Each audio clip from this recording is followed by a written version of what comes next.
Imagine un instant, on rassemble les 8 milliards d'êtres humains sur cette terre. On demande à chaque personne d'écrire son plus gros problème, sa plus grande souffrance sur un petit morceau de papier. La maladie, le deuil, la pauvreté et la solitude. On met tout ça dans un immense chapeau.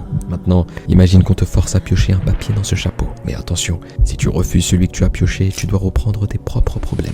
À ton avis, qu'est-ce que tu ferais en voyant les papiers des autres, en voyant l'enfant qui n'a plus de toi, la mère qui a perdu tous ses fils, l'homme qui ne peut plus marcher? Tu serrerais ton propre papier contre ton cœur et tu dirais « Ya Allah, merci, je garde ce que tu m'as donné ». On oublie souvent que notre épreuve est sur mesure. Allah, dans sa sagesse infinie, ne nous donne que ce que nous sommes capables de porter. Il dit dans la sourate Al-Baqarah, Allah n'impose à aucune âme une charge supérieure à sa capacité. Tawakkul, ce n'est pas se dire que tout sera facile, c'est se dire que peu importe la tempête, celui qui l'a créée est aussi celui qui peut l'apaiser. C'est accepter que ton épreuve est peut-être ton plus court chemin vers le paradis. Regarde ta vie aujourd'hui. Tu as peut-être des dettes, mais tu as un toit. Tu as peut-être le cœur brisé, mais ton cœur bat encore par sa grâce. Sache une chose, ce que tu considères comme une montagne insurmontable est le rêve d'une autre personne quelque part dans le monde. Tes larmes d'aujourd'hui sont